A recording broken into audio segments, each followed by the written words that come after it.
ఓం శ్రీం హ్రీం క్లీం గ్లౌం గం గణపతయే నమః వరవరద సర్వజనం మే వశమానయ స్వాహ. ఓం ఐం హ్రీం శ్రీం శ్రీమాత్రే నమః శివశక్త్యైకరూపిణ్యై ఓం నమః శివాయ. ఓం ఓం ఓం శ్రీ గురుభ్యో నమః. మొగలిచెర్ల వేణుగోపాల దత్తాత్రేయ నమః. ఓం శ్రీ గురుభ్యో నమ. ఓం రామ్ దత్తాత్రేయాయ నమ. ఓం శ్రీ గురుభ్యో నమ. గురుస్తుతి. అఖండమండలాకారం వ్యాప్తం येन చరాచరం తత్పదం దర్శితం येन తస్మై శ్రీ గురవే నమః.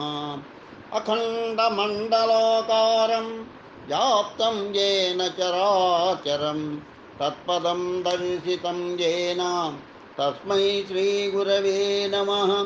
అఖండమండలాకారం వ్యాప్తం येन చరాచరం తత్పదం దర్శితం येन తస్మై శ్రీ గురవే నమః.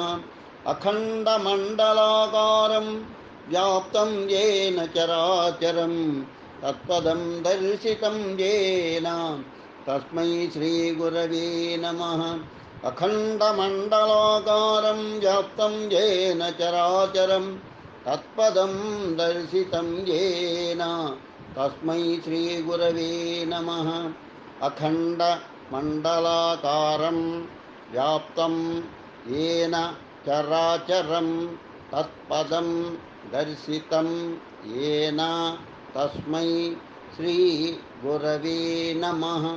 అఖండమండలాకారం వ్యాప్తం येन చరాచరం తత్పదం దర్శితం येन తస్మై శ్రీ గురవే నమః.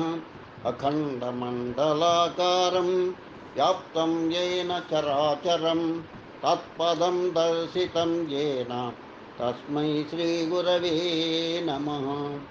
అజ్ఞానతిమిరాంధస్య జ్ఞానాంజనశలాకయా చక్షురున్మీలితం येन తస్మై శ్రీ గురవే నమః. అజ్ఞానతిమిరాంధస్య జ్ఞానాంజనశలాకయా చక్షురున్మీలితం येन తస్మై శ్రీ గురవే నమః. అజ్ఞానతిమిరాంధస్య జ్ఞానాంజనశలాకయా చక్షురున్మీలితం येन తస్మై శ్రీ గురవే నమః. అజ్ఞానతిమిరాంధస్య జ్ఞానాంజనశలాకయా చక్షురున్మీలితం येन తస్మై శ్రీ గురవే నమః. అజ్ఞానతిమిరాంధస్య జ్ఞానాంజనశలాకయా చక్షుః ఉన్మీలితం येन తస్మై శ్రీ గురవే నమః. అజ్ఞానతిమిరాంధస్య జ్ఞానాంజనశలాకయా చక్షురున్మీలితం येन తస్మై శ్రీ గురవే నమః. అజ్ఞానతిమిరాంధస్య జ్ఞానాంజనశలాకయా చక్షురున్మీలితం येन తస్మై శ్రీ గురవే నమః. గురుబ్రహ్మ గురుర్విష్ణు గురుర్దేవో మహేశ్వరః గురురేవ పరం బ్రహ్మ తస్మై శ్రీ గురవే నమః. గురుబ్రహ్మ గురుర్విష్ణు గురుర్దేవో మహేశ్వరః గురురేవ పరం బ్రహ్మ తస్మై శ్రీ గురవే నమః. గురుబ్రహ్మ గురుర్విష్ణు గురుర్దేవో మహేశ్వరః గురురేవ పరం బ్రహ్మ తస్మై శ్రీ గురవే నమః. గురుబ్రహ్మ గురుర్విష్ణు గురుర్దేవో మహేశ్వరః గురురేవ పరం బ్రహ్మ తస్మై శ్రీ గురవే నమః. గురు బ్రహ్మ గురుర్విష్ణు గురుర్దేవో మహేశ్వరః గురురేవ పరం బ్రహ్మ తస్మై శ్రీ గురవే నమః. గురుబ్రహ్మ గురుర్విష్ణు గురుర్దేవో మహేశ్వరః గురురేవ పరం బ్రహ్మ తస్మై శ్రీ గురవే నమః. స్థావరం జంగమం వ్యాప్తం యత్కించిత్ సరాచరం సచరాచరం తత్పదం దర్శితం येन తస్మై శ్రీ గురవే నమః. స్థావరం జంగమం వ్యాప్తం యత్కించిత్ సచరాచరం तत्पदं दर्शितं येन तस्मै श्रीगुरवे नमः। स्थावरं जङ्गमं व्याप्तं यत्किञ्चित् सचराचरम् तत्पदं दर्शितं येन तस्मै श्रीगुरवे नमः। स्थावरं जङ्गमं व्याप्तं यत्किञ्चित् सचराचरं तत्पदं दर्शितं येन तस्मै श्रीगुरवे नमः। या स्थावरं जङ्गमं व्याप्तं यत्किञ्चित् सचराचरं तत्पदं दर्शितं येन तस्मै श्रीगुरवे नमः। स्थावरं जङ्गमं व्याप्तं यत्किञ्चित् सचराचरं तत्पदं दर्शितं येन तस्मै श्रीगुरवे नमः। स्थावरं जङ्गमं व्याप्तं यत्किञ्चित् सचराचरं तत्पदं दर्शितं येन तस्मै श्रीगुरवे नमः। चिन्मयं व्यापि यत्सर्वं त्रैलोक्यं सचराचरं तत्पदं दर्शितं येन तस्मै श्रीगुरवे नमः। चिन्मयं व्यापि यत्सर्वं त्रैलोक्यं सचराचरं तत्पदं दर्शितं येन तस्मै श्रीगुरवे नमः। चिन्मयं व्यापि यत्सर्वं त्रैलोक्यं सचराचरं तत्पदं दर्शितं येन तस्मै श्रीगुरवे नमः। चिन्मयं व्यापि यत्सर्वं त्रैलोक्यं सचराचरं तत्पदं दर्शितं येन तस्मै श्रीगुरवे नमः। चिन्मयं व्यापि यत्सर्वं त्रैलोक्यं सचराचरं तत्पदं दर्शितं येन तस्मै श्रीगुरवे नमः। चिन्मयं व्यापि यत्सर्वं त्रैलोक्यं सचराचरं तत्पदं दर्शितं येन तस्मै श्रीगुरवे नमः। सर्वश्रुतिशिरोरत्नविराजितपदाम्बुजः वेदान्ताम्बुजसूर्यो यः तस्मै श्रीगुरवे नमः। सर्वश्रुतिशिरोरत्नविराजितपदाम्बुजः वेदान्ताम्बुजसूर्यो यः तस्मै श्रीगुरवे नमः। सर्वश्रुतिशिरोरत्नविराजितपदाम्बुजः वेदान्ताम्बुजसूर्यो यः तस्मै श्रीगुरवे नमः। सर्वश्रुतिशिरोरत्नविराजितपदाम्बुजः वेदान्ताम्बुजसूर्यो यः तस्मै श्रीगुरवे नमः। सर्वश्रुतिशिरोरत्नविराजितपदाम्बुजः वेदान्ताम्बुजसूर्यो यः तस्मै श्रीगुरवे नमः। सर्वश्रुतिशिरोरत्नविराजितपदाम्बुजः वेदान्ताम्बुजसूर्यो यः तस्मै श्रीगुरवे नमः। चैतन्यशाश्वतशान्तो व्योमातीतो निरञ्जनः बिन्दुनादकलातीतः तस्मै श्रीगुरवे नमः। चैतन्यशाश्वतशान्तो व्योमातीतो निरञ्जनः बिन्दुनादकलातीतः तस्मै श्रीगुरवे नमः। चैतन्यशाश्वतशान्तो व्योमातीतो निरञ्जनः बिन्दुनादकलातीतः तस्मै श्रीगुरवे नमः। चैतन्यशाश्वतशान्तो व्योमातीतो निरञ्जनः बिन्दुनादकलातीतः तस्मै श्रीगुरवे नमः। चैतन्यशाश्वतशान्तो व्योमातीतो निरञ्जनः बिन्दुनादकलातीतः तस्मै श्रीगुरवे नमः। चैतन्यः शाश्वतः शान्तो व्योमातीतो निरञ्जनः बिन्दुनादकलातीतः तस्मै श्रीगुरवे नमः। चैतन्यशाश्वतशान्तो व्योमातीतो निरञ्जनः बिन्दुनादकलातीतः तस्मै श्रीगुरवे नमः। ज्ञानशक्तिसमारूढः तत्त्वमालाविभूषितः मुक्तिमुक्तिप्रदाता च तस्मै श्रीगुरवे नमः। ज्ञानशक्तिसमारूढः तत्त्वमालाविभूषितः मुक्तिमुक्तिप्रदाता च तस्मै श्रीगुरवे नमः। ज्ञानशक्तिसमारूढः तत्त्वमालाविभूषितः मुक्तिमुक्तिप्रदाता च तस्मै श्रीगुरवे नमः। ज्ञानशक्तिसमारूढः तत्त्वमालाविभूषितः मुक्तिमुक्तिप्रदाता च तस्मै श्रीगुरवे नमः। ज्ञानसिद्धिसमारूढः तत्त्वमाला विभूषितः मुक्तिमुक्तिप्रदाता च तस्मै श्रीगुरवे नमः। ज्ञानसिद्धिसमारूढः तत्त्वमाला विभूषितः मुक्तिप्रदाता च तस्मै श्रीगुरवे नमः। ज्ञानसिद्धिसमारूढः तत्त्वमाला विभूषितः मुक्तिमुक्तिप्रदाता च तस्मै श्रीगुरवे नमः। अनेकजन्मसम्प्राप्ता कर्मबन्धविदाहिने आत्मज्ञानप्रदानेन तस्मै श्रीगुरवे नमः। अनेकजन्मसम्प्राप्ता कर्मबन्धविदाहिने आत्मज्ञानप्रदानेन तस्मै श्रीगुरवे नमः। अनेकजन्मसम्प्राप्ता कर्मबन्धविदाहिने आत्मज्ञानप्रदानेन तस्मै श्रीगुरवे नमः। अनेकजन्मसम्प्राप्ता कर्मबन्धविदाहिने आत्मज्ञानप्रदानेन तस्मै श्रीगुरवे नमः। अनेकजन्मसम्प्राप्ता कर्मबन्धविदाहिने आत्मज्ञानप्रदानेन तस्मै श्रीगुरवे नमः। अनेकजन्मसम्प्राप्ता कर्मबन्धविदाहिने आत्मज्ञानप्रदानेन तस्मै श्रीगुरवे नमः।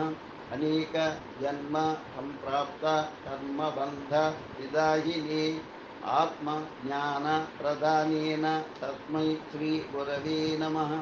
अनेकजन्मसम्प्राप्ता कर्मबन्धविदाहिने आत्मज्ञानप्रदानेन तस्मै श्रीगुरवे नमः। अनेकजन्मसम्प्राप्ता कर्मबन्धविदाहिने आत्मज्ञानप्रदानेन तस्मै श्रीगुरवे नमः। पोषणं भवसिन्धोश्च ज्ञापनं सारसम्पदः गुरोपादोदकं सम्यक् तस्मै श्रीगुरवे नमः। पोषणं भवसिन्धोश्च ज्ञापनं सारसम्पदः गुरोपादोदकं सम्यक् तस्मै श्रीगुरवे नमः। शोषणं भवसिन्धोश्च ज्ञापनं सारसम्पदः गुरोः पादोदकं सम्यक् तस्मै श्रीगुरवे नमः। शोषणं भवसिन्धोश्च ज्ञापनं सारसम्पदः गुरोः पादोदकं सम्यक् तस्मै श्रीगुरवे नमः। शोषणं भवसिन्धोश्च ज्ञापनं सारसम्पदः गुरोः पादोदकं सम्यक् तस्मै श्रीगुरवे नमः। पोषणं भवसिन्धोश्च ज्ञापनं सारसम्पदः गुरोः पादोदकं सम्यक् तस्मै श्रीगुरवे नमः। न गुरोरधिकं तत्त्वं न गुरोरधिकं तपः तत्त्वज्ञानात् परं नास्ति तस्मै श्रीगुरवे नमः। न गुरोरधिकं तत्त्वं न गुरोरधिकं तपः तत्त्वज्ञानात् परं नास्ति तस्मै श्रीगुरवे नमः। न गुरोरधिकं तत्त्वं न गुरोरधिकं तपः तत्त्वज्ञानात् परं नास्ति तस्मै श्रीगुरवे नमः। न गुरोरधिकं तत्त्वं न गुरोरधिकं तपः तत्त्वज्ञानात् परं नास्ति तस्मै श्रीगुरवे नमः। न गुरोरधिकं तत्त्वं न गुरोरधिकं तपः तत्त्वज्ञानात् परं नास्ति तस्मै श्रीगुरवे नमः। न गुरोरधिकं तत्त्वं न गुरोरधिकं तपः तत्त्वज्ञानात् परं नास्ति तस्मै श्रीगुरवे नमः। मन्नाद श्रीजगन्नाथः मद्गुरु श्रीजगद्गुरुः मदात्मा सर्वभूतात्मा तस्मै श्रीगुरवे नमः। मन्नाद श्रीजगन्नाथः मद्गुरु श्रीजगद्गुरुः मदात्मा सर्वभूतात्मा तस्मै श्रीगुरवे नमः। मन्नाद श्रीजगन्नाथ मद्गुरु श्रीजगद्गुरुः मदात्मा सर्वभूतात्मा तस्मै श्रीगुरवे नमः। मन्नाथ श्रीजगन्नाथ मद्गुरु श्रीजगद्गुरुः मदात्मा सर्वभूतात्मा तस्मै श्रीगुरवे नमः। मन्नाथ श्रीजगन्नाथ मद्गुरु श्रीजगद्गुरुः मदात्मा सर्वभूतात्मा तस्मै श्रीगुरवे नमः। मन्नाथः श्रीजगन्नाथः मद्गुरुः श्रीजगद्गुरुः मदात्मा सर्वभूतात्मा तस्मै श्रीगुरवे नमः। मन्नाथः श्रीजगन्नाथः मद्गुरुः श्रीजगद्गुरुः मदात्मा सर्वभूतात्मा तस्मै श्रीगुरवे नमः। मन्नाथ श्रीजगन्नाथं मद्गुरुः श्रीजगद्गुरुः मदात्मा सर्वभूतात्मा तस्मै श्रीगुरवे नमः। गुरुरादिरनादिश्च गुरुः परमदैवतं गुरोः परतरं नास्ति तस्मै श्रीगुरवे नमः। गुरुरादिरनादिश्च गुरुः परमदैवतं गुरोः परतरं नास्ति तस्मै श्रीगुरवे नमः। गुरुरादिरनादिश्च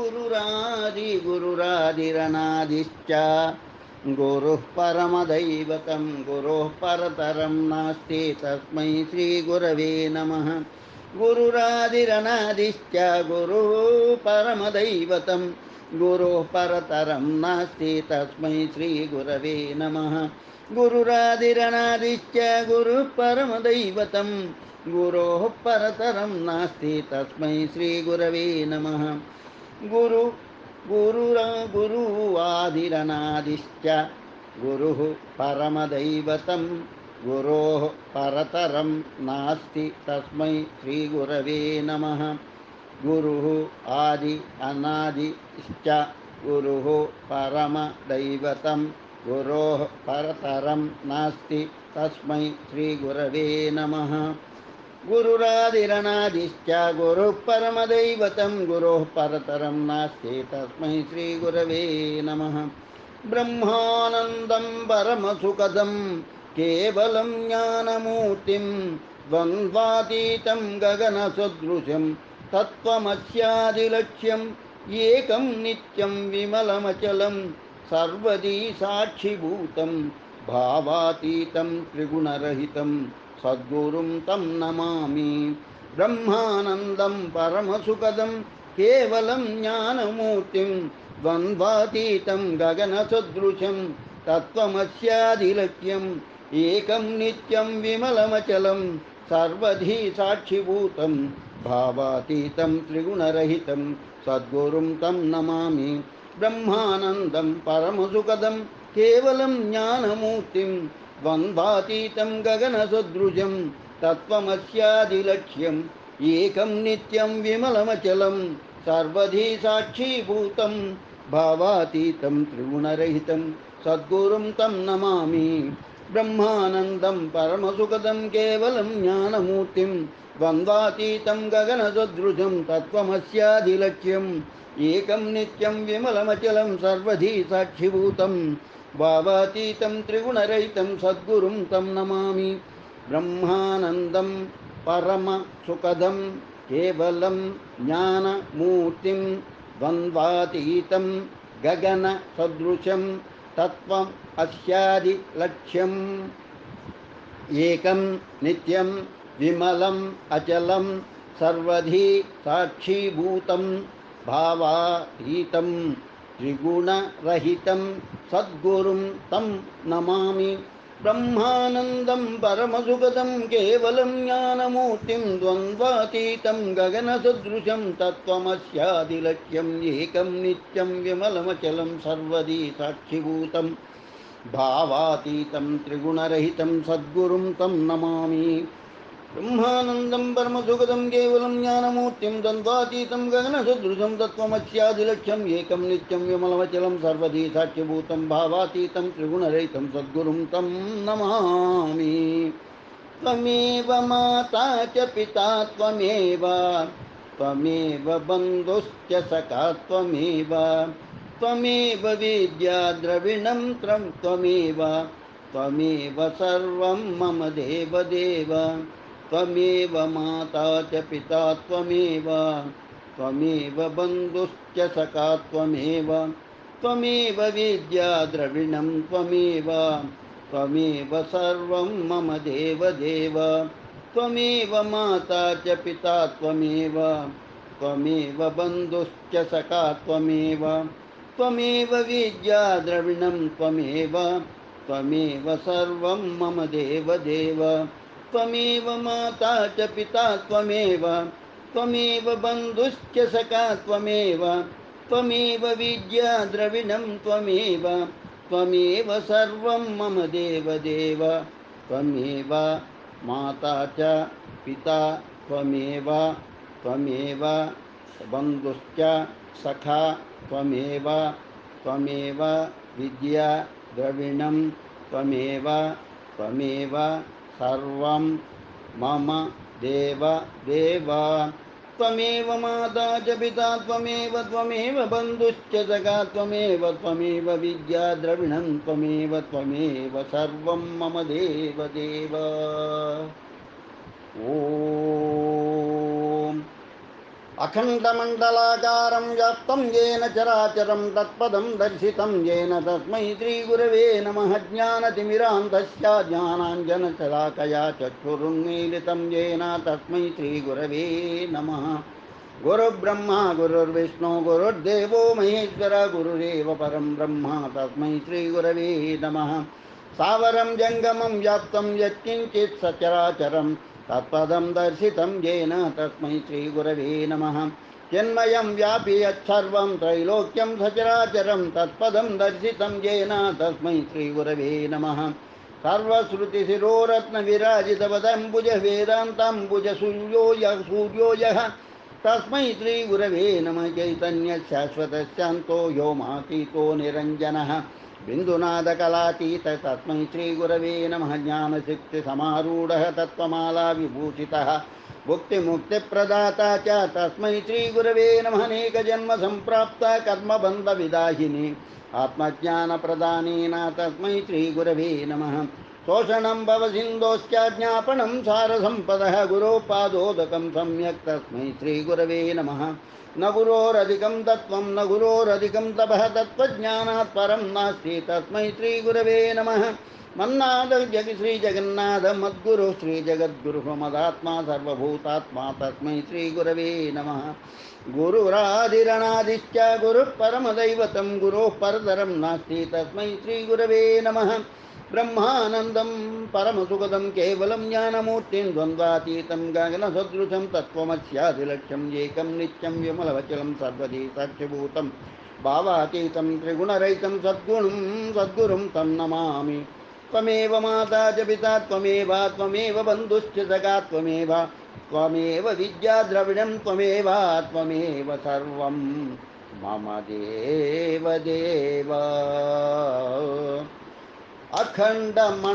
अखण्डमण्डलाकारं व्याप्तं येन चराचरं तत्पदं दर्शितं येन तस्मै श्रीगुरवे नमः अज्ञानातिमिरान्धस्य ज्ञानाञ्जनशलाकया चक्षुर्मुन्मीलितं येन तस्मै श्रीगुरवे नमः गुरुर्ब्रह्मा गुरुर्विष्णु गुरुर्देवो महेश्वर गुरुरेव परं ब्रह्म तस्मै श्रीगुरवे नमः स्थावरं जङ्गमं व्याप्तं यत्किञ्चे सचराचरं तत्पदं दर्शितं येन तस्मै श्रीगुरवे नमः चिन्मयं व्यापि यत्सर्वं त्रैलोक्यं सचराचरं तत्पदं दर्शितं येन तस्मै श्रीगुरवे नमः सर्वश्रुतिशिरोरत्नविराजितपदम्बुजः वेदान्ताम्बुजसूर्यो यः तस्मै श्रीगुरवे नमः चैतन्यशाश्वत शान्तो व्योमातीतो निरञ्जनः बिन्दुनादकलातीतः तस्मै श्रीगुरवे नमः ज्ञानशक्तिसमारूढः तत्त्वमाला विभूषितः मुक्तिमुक्तिप्रदाता च तस्मै श्रीगुरवे नमः अनेकजन्म सम्प्राप्तः कर्मबन्धविदाहिनी आत्मज्ञानप्रदानेन तस्मै श्रीगुरवे नमः। पोषणं भवसिन्धोश्च ज्ञापनं सारसम्पदः गुरोपादोदकं सम्यक् तस्मै श्रीगुरवे नमः। न गुरोरधिकं तत्त्वं न गुरोरधिकं तपः तत्त्वज्ञानात् परं नास्ति तस्मै श्रीगुरवे नमः। मन्नाद श्रीजगन्नाथः मद्गुरुः श्रीजगद्गुरुः अदात्मा सर्वभूतात्मा तस्मै श्रीगुरवे नमः। गुरुरादिरनादिश्च गुरुः परमदैवतं गुरोः परतरं नास्ति तस्मै श्रीगुरवे नमः। ब्रह्मानन्दं परमसुखदं केवलं ज्ञानमूर्तिं द्वन्द्वातीतं गगनसदृशं तत्त्वमस्यदिलक्ष्यम् एकं नित्यं विमलमचलं सर्वदी साक्षीभूतं भावातीतं त्रिगुणरहितं सद्गुरुं तं नमामि।